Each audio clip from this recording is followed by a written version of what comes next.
জাতীয় সংসদ নির্বাচনের ভোট গ্রহণ শুরু হয় সকাল 7:30 থেকে এবং সারাদিনই মেহেরপুর জেলার দুইটা আসনে কিন্তু ব্যাপক উৎসাহ উদ্দীপনার মধ্য দিয়ে ভোট গ্রহণ চলেছে এবং 4:30টার সময় কিন্তু ভোট গ্রহণ শেষ হয়েছে। আমি মেহেরপুর জেলা প্রশাসনের সাথে কথা বলেছি, তিনি আমাকে জানিয়েছেন মেহেরপুর জেলার দুটি আসনে প্রায় 70% ভোট কিন্তু পোল হয়েছে। আমরা দেখেছি বিভিন্ন দলের যারা নেতাকর্মী রয়েছে তারা বিভিন্ন কেন্দ্রে কেন্দ্রে কিন্তু ব্যাপক উৎসাহ উদ্দীপনার মধ্য দিয়ে কিন্তু তারা আজকের যে এই ত্রয়োদশ জাতীয় সংসদ নির্বাচন সেই নির্বাচনে ভোট গ্রহণের কাজ করে এবং আমরা কিন্তু অধিকাংশ কেন্দ্রে দেখেছি যে উল্লেখযোগ্য সংখ্যক হারে নারী ভোটার কিন্তু উপস্থিতি আমরা দেখেছি।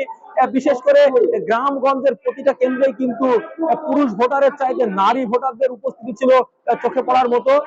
আমি আরেকটা বিষয় আপনাকে জানিয়ে রাখি, যদিও মেহেরপুর জেলাতে মোট 223টি কেন্দ্রের মধ্যে বেশ কিছু অনাকাঙ্ক্ষিত ঘটনা ঘটেছে, বেশ কয়েক জায়গায় ধাওয়া পাল্টা হওয়ার ঘটনা ঘটেছে এবং এই ঘটনায় জামাত এবং বিএনপির উভয় পক্ষে প্রায় 20 থেকে 22 জন আহত হওয়ার খবর আমরা পেয়েছি।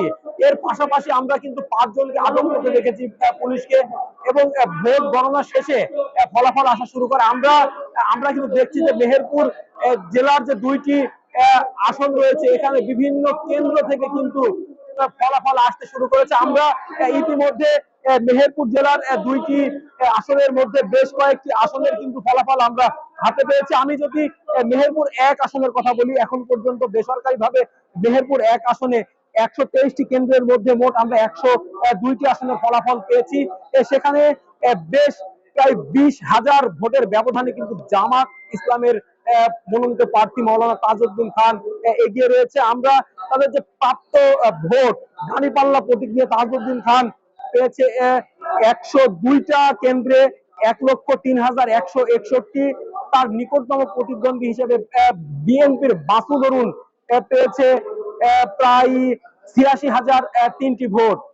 আমরা যদিও আর কয়েকটা কেন্দ্রের ফলাফল এখনো বাকি রয়েছে, আমরা বেশ ব্যবধানে এগিয়ে থাকায় জামাত এর যে শিবির সেখানে কিন্তু আনন্দ উল্লাস আমরা লক্ষ্য করেছি এবং আমি জামাত ইসলামের বেশ কয়েকজন নেতার সাথে কথা বলেছি, তারা আমাকে জানিয়ে 90টি কেন্দ্রের মধ্যে ইতিমধ্যে আমরা প্রায় 84টি কেন্দ্রের ফলাফল আমরা হাতে পেয়েছি বেসরকারি ভাবে।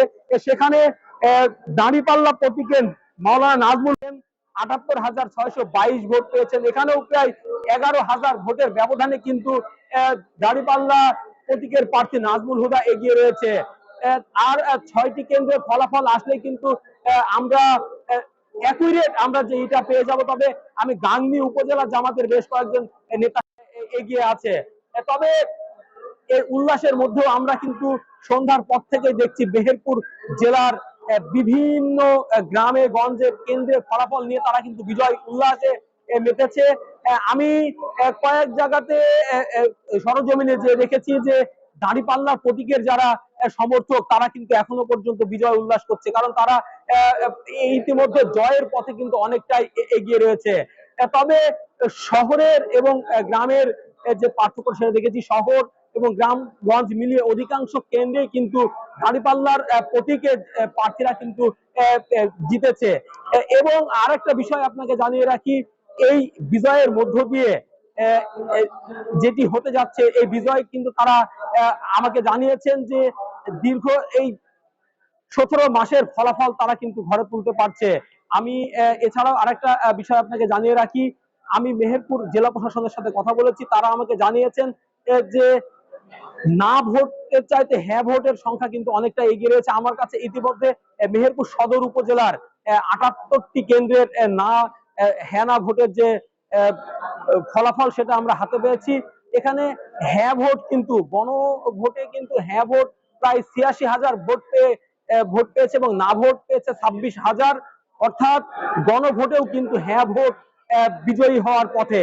এছাড়াও আরেকটি বিষয় আমরা জানিয়ে রাখি, গাংনী এবং মুজিবনগর উপজেলাতেও কিন্তু হ্যাঁ ভোট অনেক ব্যবধানে কিন্তু এগিয়ে রয়েছে।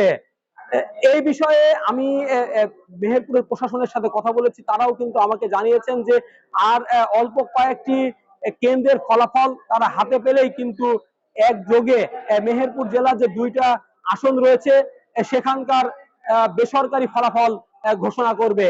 তো এই ছিল আমার কাছে মেহেরপুর থেকে ত্রয়োদশ জাতীয় সংসদ নির্বাচন এবং একই সাথে গণভোটের সর্বশেষ পরিস্থিতি।